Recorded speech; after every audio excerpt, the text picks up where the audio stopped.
sought after by this present administration. With us today, we have Mark Krikorian. He's a nationally recognized expert on immigration issues. He is the executive director of the Center for Immigration Studies. They're an independent, nonpartisan research organization that examines and critiques the impact of immigration on the United States. He has testified many times before Congress, has published numerous articles on many outlets. Mark, welcome back here to Crosstalk. Glad to be here. Thanks for having me. Well, as you know, there is literally a night and day difference as to our nation's policies on immigration from what we saw under a Trump administration to what we now see under a Biden administration. And Mark, you recently wrote a column that the Biden administration is proposing legislation that would legalize virtually all illegal aliens, would increase our legal immigration as well as weaken our immigration enforcement. Give us an overview. What's going on? Yeah, this is a big amnesty bill that they laid out, at least the outlines of it, on day one, literally the afternoon he was inaugurated.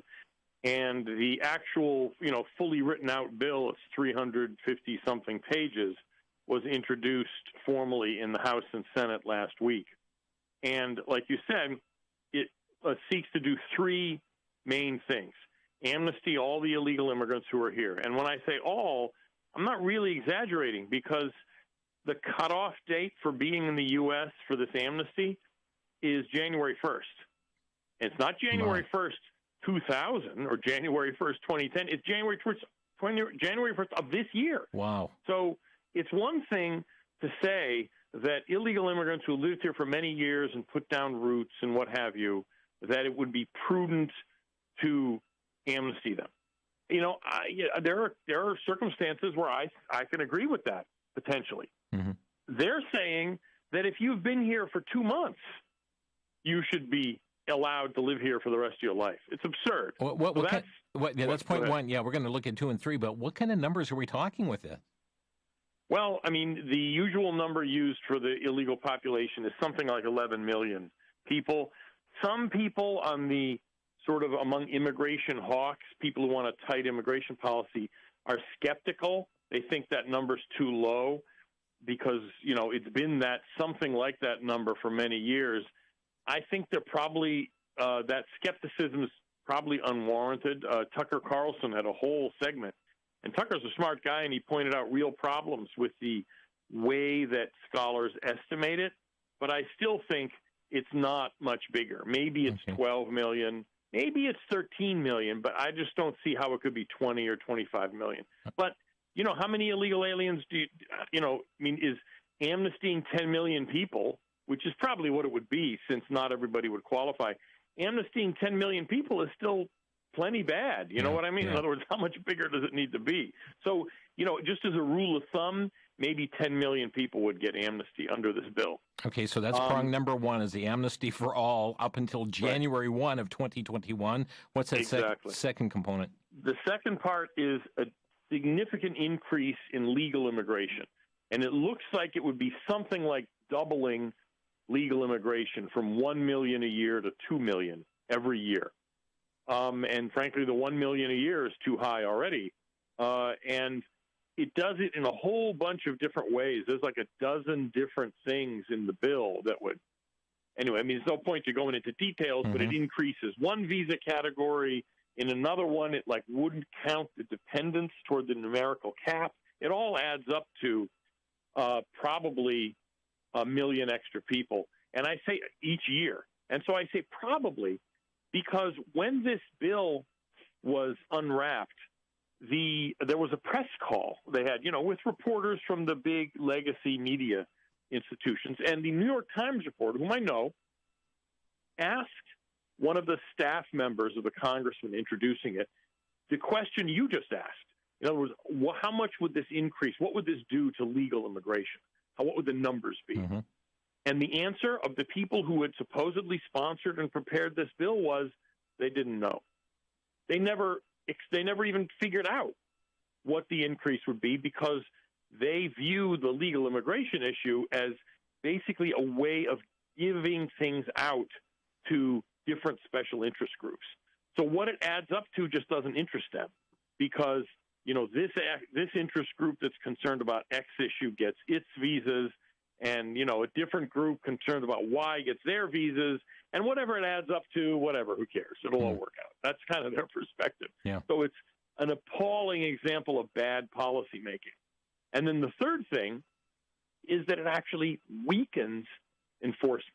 And that's unprecedented because earlier legislation that tried to amnesty people at least pretended to have enforcement that would limit the number of new illegal immigrants after the ones already here got amnesty. And there's a certain logic to that. You clean up the mistakes of past bad policy, but going forward, you try to make sure you don't have those kind of problems. This bill explicitly rejects the idea of enforcing immigration law in the future and weakens a whole variety of immigration enforcement measures. What we're doing, Mark, we're just laying out the welcome mat saying, okay, some more illegals, come on in. Well, that's exactly it, because, the much of the public opinion polling that the advocates of amnesty point to, saying, look, the American public supports amnesty. Well, the questions are obviously slanted. Right. They're like, do you want to give long-term people who are law-abiding and, tithe to their church, call their mother every Sunday, and are kind to animals? Do you want to give them all amnesty? Well, people are like, well, I guess, I don't know, that sounds good.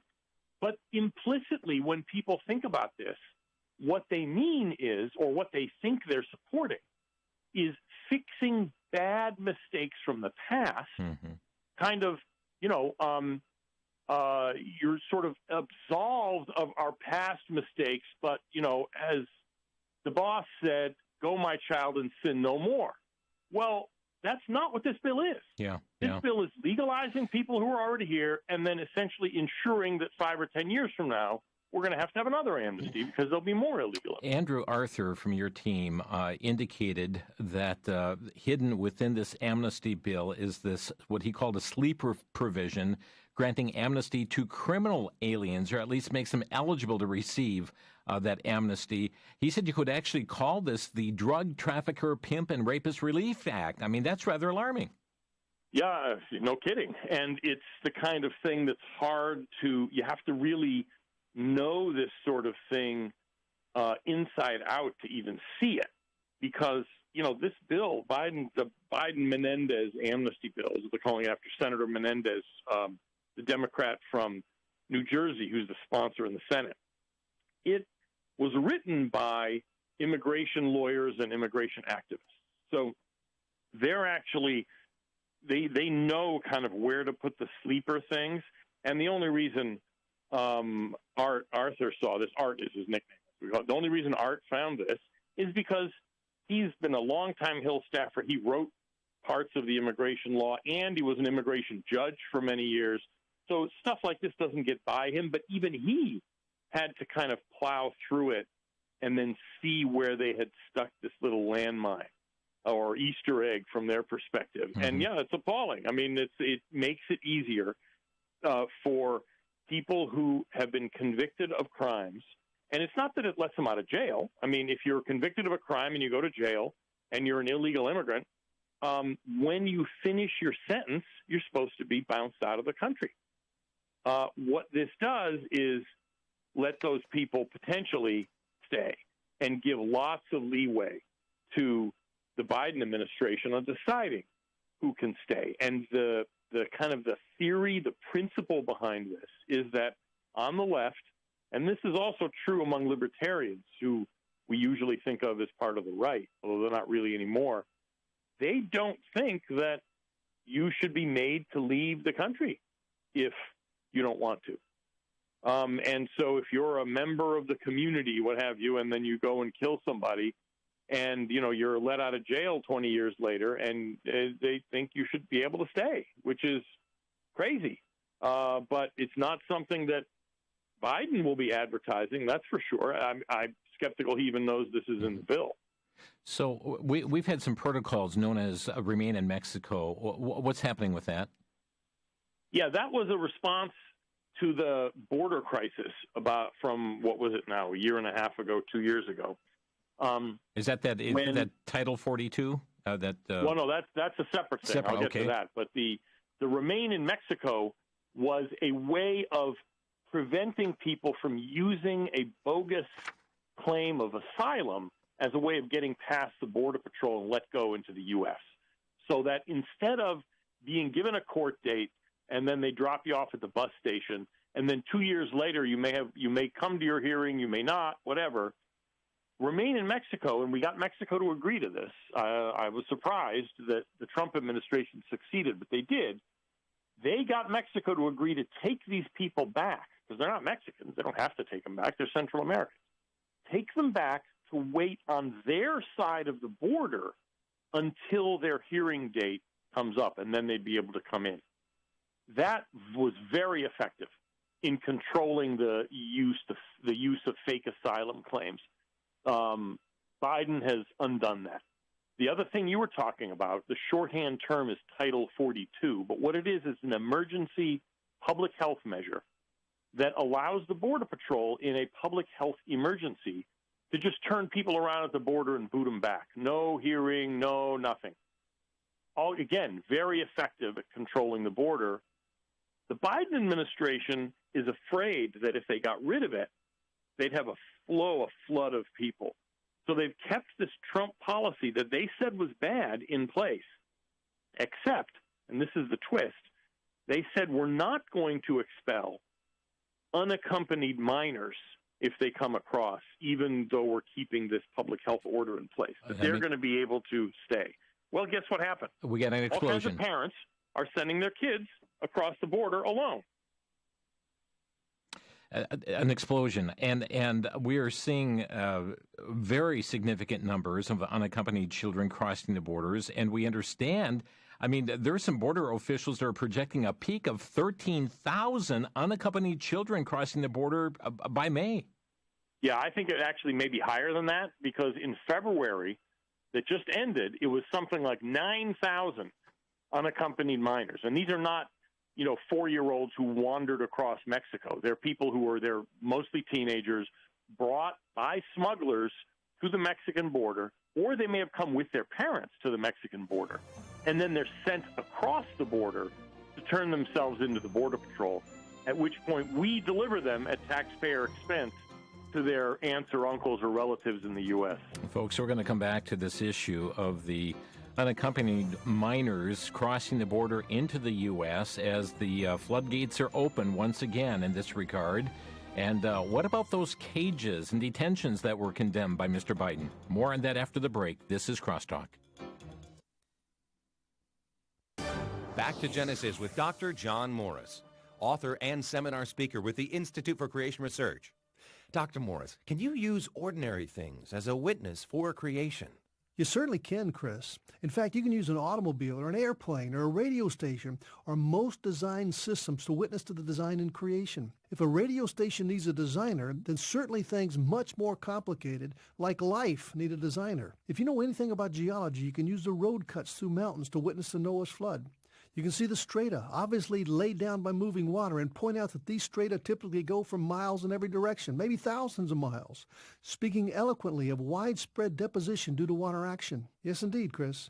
Creation and the flood are clearly seen from evidence all around us, and we can use them to witness to that back to Genesis truth. To learn more about creation, get our free DVD called That's a Fact. Call us at 800-628-7640 and mention the promo code FACT.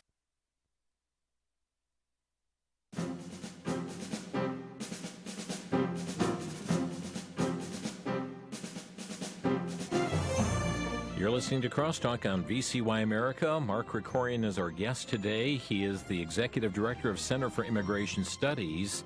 We're talking about the Biden effect on immigration as it is coming into fuller play here at this point, even with as we talked about, the legislation that's being proposed, basically giving amnesty to all up until January 1 of 2021, a significant increase in legal immigration, as well as weakening our present enforcement of immigration and illegal immigration. We're talking right now about the unaccompanied children crossing the border, and I've seen projections up to 13,000 by May. And Mark, you were saying that sounds even low, that we may see many more than that. So the process is that they come through our borders, and we give them transportation then to the nearest relative, no matter where in the country? Yep. What happens is when a supposedly unaccompanied minor is taken in custody of the Border Patrol. Usually they just turn themselves in because they know the deal. They've been told. They are held, short-term by the Border Patrol just because they took them into custody. They can't just, let them loose in the street. Then they're handed over to the Department of Health and Human Services, which has its own shelters or contracts with shelters. And then when the kids are in the shelters, the HHS, the government department, basically looks for sponsors for, whom they're going to deliver the kids to while their asylum claims supposedly are processed. And the kids usually have the name and address and phone number and email address and everything of their relatives. Sometimes it's their own parents who left the kids back with grandma and now are paying smugglers to bring them here. Sometimes it'll be some other relative. And those are most of the instances. In a few instances, they're delivered to a foster family. But in any of those cases, you and I pay to deliver those young people to their relatives, their sponsors in the U.S. And then, they have an asylum hearing at some point. They may show up. They may not show up. Basically, they're never going to leave is what it amounts to. The Biden administration has opened up some detention centers for illegal alien minors, and I understand families as well on the Texas border, another in Florida. Wasn't this the sort of thing that Mr. Biden condemned President Trump for doing? Yeah, it's funny, isn't it? It's exactly what they condemned him for doing. And the reason they're reopening these centers, or the reason they closed them under Trump, is because they didn't need them anymore. They had gotten control on the border. And it wasn't completely shut down, but it was not a crisis. Now they're having to reopen the Trump detention centers because the Biden people have essentially invited a new wave of illegal immigrants. And the Biden people are saying, no, this is different. There's no cages. Well, there were never cages to begin with.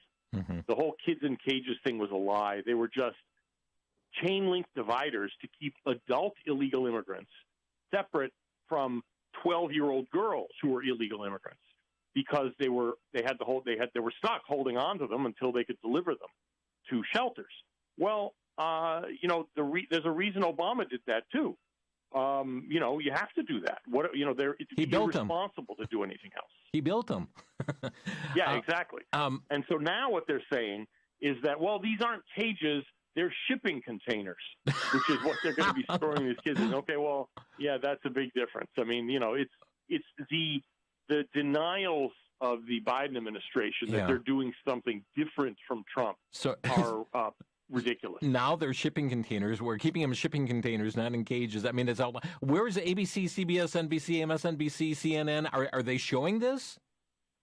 Some of it, a little bit, not really. Occasionally they're. I did notice the Washington Post did a story, curated story, basically kind of like a press release from Homeland Security, showing the inside with nobody in it, but with table with school books and pencils all lined up. I mean, it was propaganda, and there's no surprise. That's what you would expect from these guys. Well, every night, though, we have the news media talking about the pandemic. It's talking about an economic slowdown, yet the White House is making a top priority amnesty for those that are in our nation illegally. And I saw recently a story where the mayor of the Texas city, Del Rio, is making an urgent plea to President Biden saying, stop releasing illegal immigrants into his community because we don't have the resources to help. And then he talked about the potential health risk to residents by spreading COVID. Yeah, I mean, and this is, mind you, this is a Democratic mayor, Mexican-American Democrat. In South Texas, the town is Del Rio, sort of southwest Texas. Anyway, you can just Google the thing and find it. The YouTube is video there, and he's begging the administration not to let this is family groups they're talking about that are crossing South Texas border. Mexico, at least in South Texas or opposite South Texas, has stopped, is no longer agrees to take back people under these public health expulsions. So the Border Patrol is basically just giving them a piece of paper and dropping them off at the bus station. And so this mayor is saying, well, what the heck are we supposed to do with them? I mean, they need diapers, they need somewhere to eat, they need a drink of water. Mm-hmm. You're dumping these people on our small community that's hit by COVID, economically isn't all that dynamic anyway. And, he's saying, I can't do my job as mayor. And you'd think this would be a wake-up call for the folks in Washington. I don't know. It doesn't seem to be. Well, what about those folks in Washington? I mean, are all congressional Democrats? Are they on the same page as President Biden on this? Pretty much, yeah. I mean, there's a few exceptions, but even they're not really. I mean, there used to be a tradition of immigration hawks, of, people who were more, pro-enforcement in the Democratic Party years ago. A lot of them were pro-union people, that sort of thing. They're all gone. I mean, even Joe Manchin, the senator from West Virginia, who's referred to as, by Democratic standards, he's obviously pretty moderate, mm-hmm. but even he voted for the big Gang of Eight amnesty bill under Obama. So yeah, no, there don't seem to be any Democrats who are. Now, there are some that are worried about the political fallout. That's very true. Some of the Mexican-American Democrats, congressmen on the Texas border, are saying, this is going to blow up in our face in the next midterm election or the presidential election, and so we need to get a handle on this. But other than that, no, there's not a peep of dissent among Democratic elected officials. Well, there's some other things going on at the same time. I saw a story in Western Journal here, Mark, about the while this is going on, that the citizenship test, that they're looking at changing this to go back to 2008 rather than the 2020 test, because they said the 2020 test may inadvertently create potential barriers to the naturalization process. I mean, isn't that what the citizen test is supposed to do? Yeah, it frankly is. And it's not even much of a barrier. I used to teach the citizenship test to green card holders who wanted to take the test. It was a volunteer thing with Catholic Charities. And the way it works, and it's now back to this way, is there's 100 questions. They're on the internet. The questions and answers are all there. They have flashcards, everything. In other words, it's no secret. And you were asked 10 questions. You only had to get 6 right. And when you got 6 right, then they stopped asking any more questions. In other words, if you got the first 6 right, then you were done.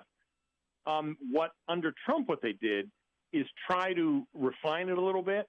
They made it, it's not really harder, but there are like 128 questions now. Again, all of them online with the answers too.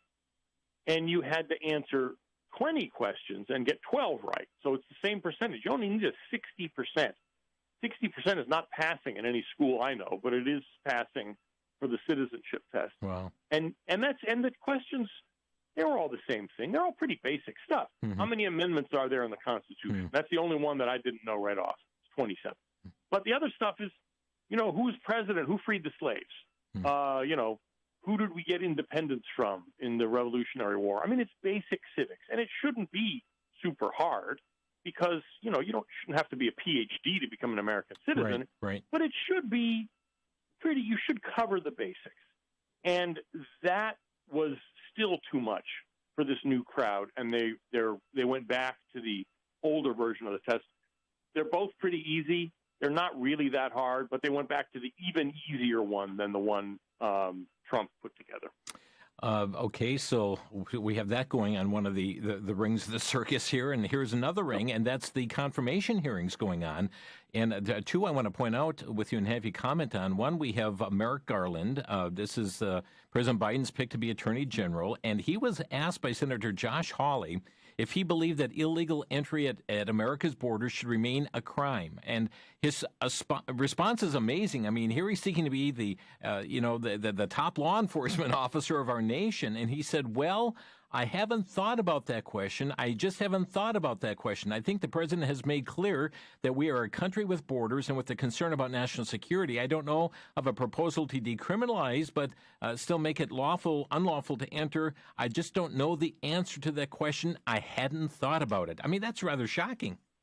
Yeah, what's shocking is that he was not telling the truth. I'm sorry, but there's no way that he has never thought about that. It came up during the presidential debates repeatedly in the Democratic primaries.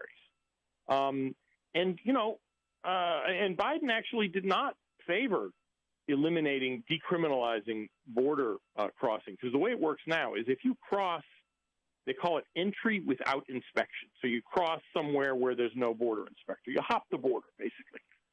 That is both a criminal offense and an administrative or civil offense. Usually they don't prosecute because that's a lot of work. But the option is always there to prosecute, and they do use it. If you're a repeat crosser or whatever it is, they can use it. The fact that he was not able to say, well, sometimes it's appropriate, sometimes it's not, that kind of thing. In other words, some kind of on the one hand, on the other hand answer that, any lawyer with any experience in public affairs, and this guy's been a judge, and I mean, he's not a rube. The fact that he didn't give some kind of, basic supportive response saying, we'll reserve judgment. Sometimes we will prosecute, other times we won't, is itself an answer. In other words, right. What he really said was, no, we're not going to be prosecuting for border crossing, even when it's warranted. Yeah. Well, and that vote is pending in the Senate, but there's another one, too, and that is Xavier Becerra, who has expressed he's now the nominee for Health and Human Services, but he talked about the exceeding deep convictions he's had about providing free health care for illegal aliens. Yeah, there's no surprise there. I mean, he used to be in the House of Representatives and was a, leader in the anti-borders, pro-illegal immigration cause in the House. And, it's exactly what you would expect. And, is it really, when people who voted for Biden, how many of them were thinking, yeah, I want to give my tax money to provide health care to illegal aliens? I don't mean emergency health care. I don't mean vaccinations. I personally think, and everybody thinks, even the Trump administration thought, we should be vaccinating everybody, even if they're illegal aliens. No questions asked. I think it's hard to even argue with that. But, all the other health care issues, the stuff that costs huge amounts of money, we really should be giving that to illegal immigrants? I don't think so. And yet Becerra, who may or may not get confirmed, he's actually in trouble, does believe that, and it's absurd. How to get engaged, folks. We'll have some thoughts on that issue after the break. You're listening to Crosstalk on VCY America. Mark Krikorian is our guest from the Center for Immigration Studies. We'll be back in a minute. Cemeteries and mausoleums are evidence of the sad reality of death, and that each of us has a divine appointment with death. According to surveys, Americans overwhelmingly believe that heaven exists and believe that most are going there. A small number believes that hell exists, with only 0.5% believing they will go there when they die. What if those who do not believe in hell die one day and find they made a tragic and eternal mistake? In the book, Hell is for Real, author Gary Frazier discusses the separation, the suffering, and the sorrow of hell, along with future events that will unfold. There is much information given by movies, television, psychics, and even by many religious circles. Gary presents scriptural truth on this important topic.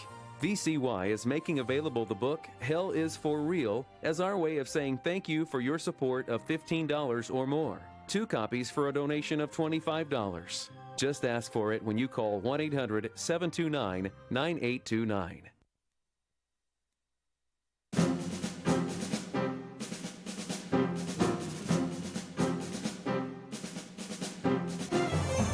Immigration, the Biden effect. Our topic here today on Crosstalk. Mark Krikorian is our guest. He is the Executive Director of Center for Immigration Studies. We'll be giving you their web address here in just a moment. Be ready to jot it down. We're talking about all that's going on. We, of course, have some nominees making their way through the process, the Senate confirmation process right now, some of their views on this. We were talking about the free health care aspect, and we're going to hit COVID relief, but what kind of impact would this have, Mark, on like our Social Security system, our Medicare trust funds, if we do exactly what Becerra is proposing we do? Well, I mean, if everybody is amnestied, as this, legislation would do, there's something called the Congressional Budget Office that gives Congress cost estimates for legislation over the next 10 years.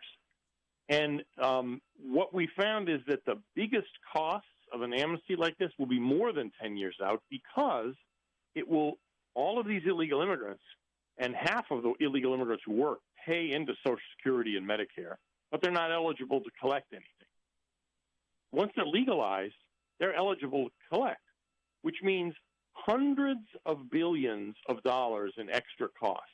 We're actually working out the specific number, but we're completely comfortable saying hundreds of billions in costs that we would not have spent if we didn't have the amnesty. Now, whether it's appropriate for people to, whether it's a good idea that people should be paying into Social Security and not being able to get it, that's a separate question.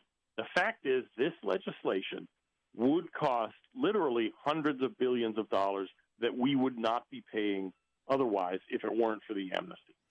I saw also that these stimulus checks, we just had the House pass their version of the so-called COVID Relief Act, which, only, under 10% really deals with COVID relief. But I understand part of this will be stimulus checks issued to illegal aliens as part of this COVID relief package.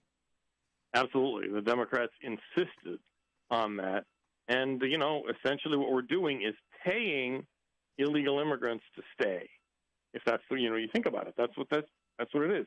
Paying people to stay rather than to go back to their home countries, which is what they're supposed to do because they're illegally here. It's absurd. I think it's unlikely to end up in the final legislation because, I don't see the Senate being able to go along with that. But the question is, how much will Nancy Pelosi insist on it? I think at the end of the day, it'll probably be taken out, but you can't count on that. No. One other comment here, and folks, we're going to get into what can I do, but this past Saturday, we can't ignore what happened in Portland, Oregon as well. We had the offices of ICE vandalized, many other businesses vandalized as well, another riot or protest going on there against immigration, against, the ICE anyways, and children in cages and so forth. Yeah, it's... this administration is hostile to the people who work for it, many of them. And this whole abolish ICE thing that the hard left was for, Biden said, no, we don't want to abolish ICE. What his DHS secretary is doing is abolishing ICE but keeping the name. The plan is, and they haven't carried this out yet, but what they want to do is make all of the ICE deportation officers into a different kind of officer that can't deport people. They can't enforce administrative violations of the immigration law. So that their ideal situation is that we wouldn't be able to deport anybody who wasn't a criminal. That, in other words, regular illegal immigrants couldn't be deported because there literally would be no one whose job it was anymore to do that. It is appalling, and it seems to me it's the kind of thing that might even be challenged in court as a constitutional violation. But we'll have to see if they follow through on that plan. But that is their plan. Mark, I'm confident there are people listening to our interview today that are they're frustrated and very concerned about the direction our nation is going on this, and they ask the natural question, what can I do? What's your response? First thing is you get educated on the issues by going to our website, CIS, Center for Immigration Studies, CIS.org, We have a blog. Every day we have blog posts and publications. Second thing is, if you have a taste for snark and sarcasm, you can follow me on Twitter if that's your thing. It's Mark S. as in Stephen, Mark S. Krikorian. And then as far as citizen action goes, once you're educated, the best group on that is, we're a think tank. CIS is a think tank. The best group that does that kind of citizen activism is called Numbers USA. And they're online at numbersusa.com. And it's a very, very effective organization. They were the ones responsible for stopping the George W. Bush amnesty and the Obama amnesties. So they've got a real proven track record. If Facebook is your thing, they have more followers on Facebook than the NRA. Wow. So so once you get the information, that's a way you can kind of operationalize it as a citizen and make your voice heard. And friends, keep in mind that you've got an open door at the Congressional Switchboard to let your views be made known to your congressman as to the position you stand on these issues. 202-225-3121 to the House and 202-224-3121 to the Senate. But being in communication with your House members, your members of Senate who are voting and considering these very aspects, and certainly they are the means to let your views be heard as well. So as our guest today, Mark Krikorian, has said, get educated, CIS.org, that stands for Center for Immigration Studies, CIS.org. You can follow him on Twitter as well at Mark S. Krikorian. And you can also check out the website, numbersusa.com. Today, we'd like to give you opportunity to ask a question. Maybe you have a brief comment you'd like to make.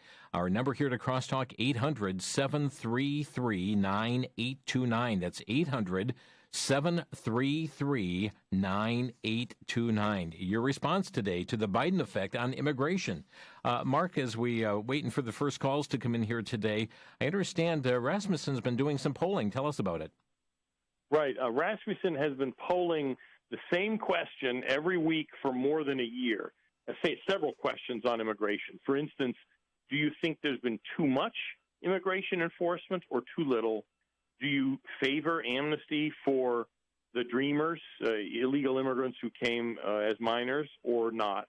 And what apparently has happened, and our research director wrote a piece on this at National Review over the weekend, is that as soon as Biden got elected, the numbers on immigration started turning against him. In other words, starting in November, the percentage of people who said we're doing too little to enforce immigration laws started going up. The percentage of people who said they supported amnesty for the dreamers started going down. So there's no question that you're seeing not just a Biden effect at the border, pulling illegal immigrants in, but you're seeing a kind of Biden effect in public opinion of people moving away from or moving toward a tighter stance on immigration. And I think part of that might be due to the fact that as President Trump, first of all, I mean, he's not on Twitter anymore. He's not on TV every day anymore. And for a lot of people, you know, he turned them off. I mean, there's no denying that. But once he wasn't the issue anymore, the substance of the immigration issue for a lot of more middle-of-the-road people, they agree. They want a tighter policy, and they're saying it. They agreed with President Trump's policies in that regard. Right, exactly. Let's go to John in Utica, Minnesota. Hi, John. You're on the air. Yeah, thanks for taking the call.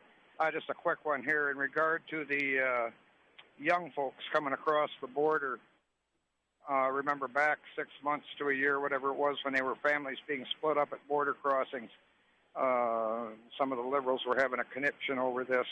Is this going to be another way of sneaking, you bring your kids across, but now since we got to reunite families, now we just automatically bring the parents across too? Thank you for taking the call. Yeah, I mean, that's basically the way it's been ever since for the past year and a half even, because of various loopholes and judicial rulings. You can't hold on to a minor. The immigration can't detain a minor, somebody under 18, for more than 20 days. And if we're not splitting him up from the parents, in other words, holding the parents but releasing the kid, then you end up having to release the parents too. So essentially, kids have become a kind of golden ticket into the U.S. so that if you bring your kid with you, or somebody's kid, you pretend it's your kid, you are not totally guaranteed, but you significantly increase the likelihood that you're just going to be sprung and let go. And that's what you're seeing in South Texas now.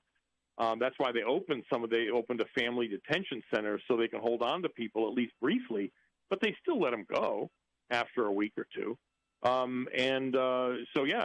Bringing a kid with you, because of the loopholes in our law and a lot of other things, is a way of being released and succeeding in illegal immigration, and everybody in Central America knows it.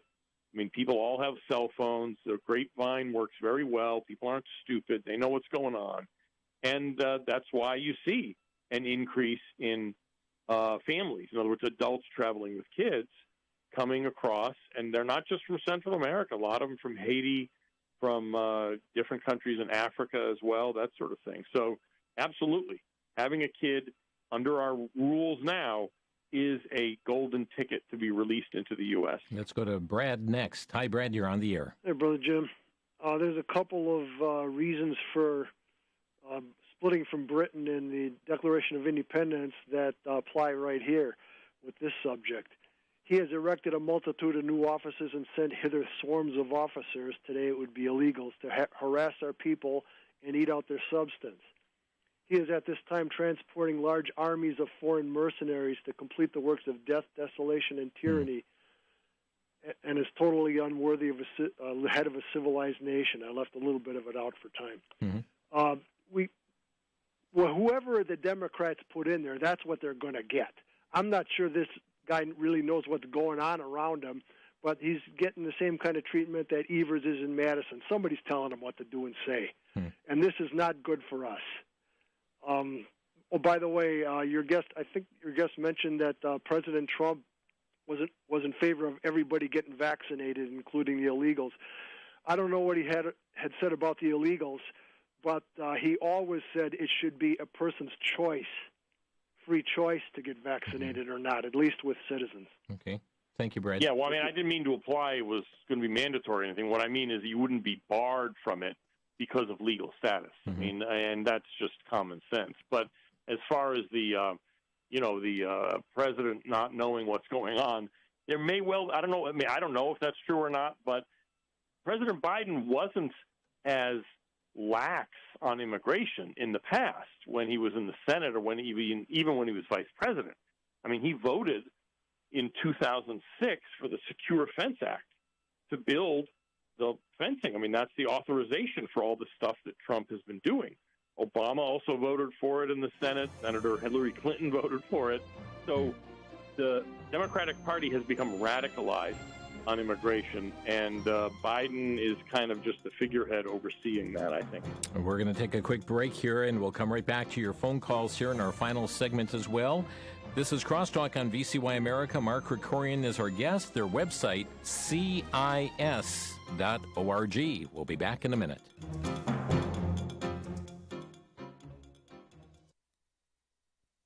For the Worldview Report, I'm Brandon House. Our website is worldviewreport.com. Perhaps one of the greatest schemes coming globally is the carbon tax or carbon credit. The idea is you need to be taxed for simply being alive, for simply breathing, putting out carbon dioxide. Then you add the fact that you actually drive a car, heat your home, or use an air conditioner. One study shows that the average home, the average household in America, puts out 48 tons of carbon dioxide. That means you need to be taxed at least $51 a ton, according to the new Biden administration. That would be a tax on the average American family of almost $2,500. Are you ready for an additional $2,500 in taxes? Or how about this? The real target price, they say some, is $400 per ton. Are you ready for a tax bill of over $19,000? Well, get ready, because they're going to start forcing you to buy carbon offsets, paying a tax credit. This is a complete global scam.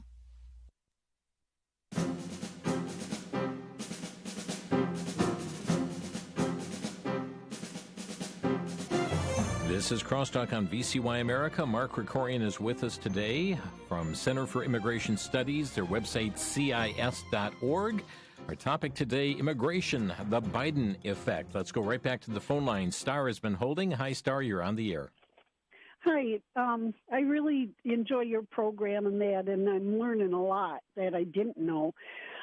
I just, a lot of these places, when you get a hold of them because you want to help in that, there's so many of them that then they start sending you letters because you want to help them and they want money. Well, a lot of people on disability and on Social Security, we don't get enough to live on sometimes. Mm-hmm. So we don't have the extra money to send to the places to try to help them to help us. Are you referring to places that are, in particular, what are you referring to, Star? Well, there's like the, I get them from the guy with the laws for the Congress and stuff and things like that. And they all it's like, and the, Oh, okay. Well, we're talking about immigration today here in particular and having your voice heard, and we're talking about the policies here across the nation. I'm not quite sure where you're going there, but I know for organizations that inform and educate on this, yeah, there's cost involved, and they're real people that have needs as well that need to be met as far as working to keep you informed and the nation informed. Thank you so much, Star. Lee is calling from Sioux Falls, South Dakota. Lee, you're on the air. Good afternoon, gentlemen. I just wanted to state my observation as far as how I see this issue, as far as dishing out all these freebies to illegal aliens who seriously have no business being in this country. I mean, they've already broken the law coming here. What else are going to break as far as other laws, as far as human trafficking, drug trafficking, and all that? But my observation is that this is nothing more than a big scheme for liberal Democrats in Washington, D.C. to pander for votes prior to an election. And I want to question your guest if he agrees with my assessment of that. Thank you, Lee. Yeah, there's no question that's part of what drives immigration, and in fact, or the immigration policy on the left. I mean, on the right, you've got people who want cheap labor. On the left, it's kind of interesting that votes are only part of it, but this Biden-Menendez amnesty bill actually does have a piece that basically just screams out importing voters, because certain illegal immigrants, probably maybe 4 million of them, different categories of them, would get green cards immediately and then citizenship within 3 years. In other words, citizenship before the next presidential election, nakedly political. Usually they're not that transparent. This time, it really is. So, I mean, yes, there's no question this is about importing enough voters in Florida and Texas, they hope, that they can flip those states. Thank you, Lee. Thank you. Have a good day. Bye-bye now. Let's go to James in Tomah, Wisconsin. You're on the air. Yeah, thank you for taking my call. I have a lot of things, but what I really specifically wanted to point out is Supreme Court Justice Sonia Sotomayor is a member of a group called La Raza. It is a terrorist organization. It calls for what's called the Reconquista, which is the supposed retaking, which is a misnomer, the retaking of the American Southwest by Mexico and the securing of probably half of the United States for people of Latino background. I also wanted to point out one more thing. Mr. Becerra, you call him Xavier Becerra? His name is Javier. It's Javier, and that's how it's pronounced. Okay. As far as the La Raza thing goes, yeah, it's a group called the National Council of La Raza. And the La Raza idea is a kind of, it really is. It comes from the 1930s. There was a racialist theorist in Mexico who talked about the people. It means the race is what it means in Spanish, and that the mix of European and Indian blood created a kind of Superman. It's sort of like a Hitler idea, except, different. And the National Council of La Raza took its name from this idea. They've changed it because it was so controversial. Finally, they had to cave, and they came up with some new focus group's name. It's called Unidos US or something like that. But that's the group that used to be called the National Council of La Raza. Thank you, James. We've got Matilda next. Matilda, you're on the air. Matilda. Yes. You're on the air. Oh, yes. I want to ask, how can a person that has a green card is able to buy a house? Well, a green card means that's just sort of a nickname, a shorthand. What it means is you're a lawful permanent resident. So you're a legal resident. You're basically the same as a citizen, except there's a few things you can't do. You can't vote, can't serve on a jury or work in some government jobs. But you can do any kind of economic thing, any job, you can, rent a house, buy a house, whatever it is. It's illegal immigrants. How do they get to buy houses? Because they don't have Social Security numbers, at least not legal, honest ones. And yet the Bush administration and the Obama administration basically pushed banks to make mortgage loans to illegal immigrants as long as they had some kind of identification or what's called an individual taxpayer ID number. So you're right. It's like, how is it possible that an illegal immigrant could buy a house? But, Republican and Democratic administrations have done their best to make sure that it's possible to do so. We're going to try and squeeze one last call in from Grand Chute. Steve, you're on the air. Thank you for taking my call. This kind of runs parallel with immigration and all that. And I was just wondering, how many miles of unfinished wall is there that would have continued? Does anyone know that question? Yeah, it's hard to say exactly, but probably something like 250, 300 miles maybe, where there might be some kind of fencing, but it's usually either dilapidated or it's just like 3 or 4 feet high to keep trucks from driving over, but it doesn't actually stop people. So it's, there are some places where there's like a 1 mile hole where they were building it from one side and the other side, and they hadn't met yet when Biden took over and pulled the plug on all of it. There's a rancher in New Mexico who now has a 1 mile hole on his land, which means that's exactly where people are going to be coming over. Wow. But, along the whole border, they were probably looking to build 700 plus miles, and there's probably 200, 250 miles they didn't get to. We're going to have to leave it there, Mark. Thank you so much for being with us today. Mark Krikorian, CIS.org. Thank you, Mark, for being a watchman on the wall. Thank you.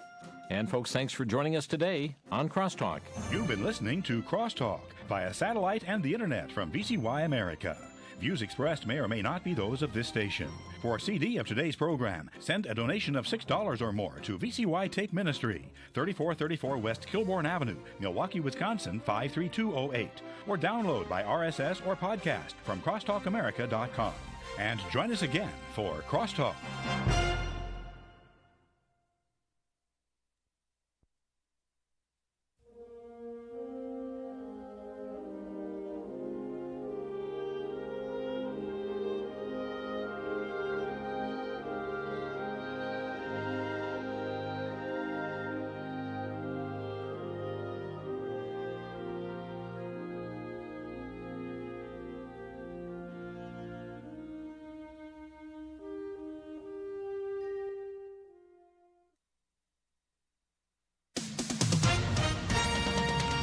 With SRN News, I'm John Scott. The CDC continues to be concerned about the latest trend of COVID-19 cases nationwide. White House correspondent Greg Clugston with the report. CDC Director Dr. Rochelle Walensky says recent progress against the pandemic seems to be stalling, and she's raising an alarm about some states easing coronavirus restrictions. I am really worried about reports that more states are rolling back the exact public health measures we have recommended to protect people from COVID-19. Walensky says the number of COVID-19 cases nationwide is plateauing at 70,000 cases a day, with 2,000 daily deaths. Greg Clugston, Washington. Also at srnnews.com, for the first time, Governor Andrew Cuomo is acknowledging his behavior with women may have been insensitive or too personal, and will now allow a full investigation after a second former staffer says he sexually harassed her. The Democrat maintains he never inappropriately touched or propositioned anyone, but teased people about their personal lives to be playful. The statement came amid mounting criticism from his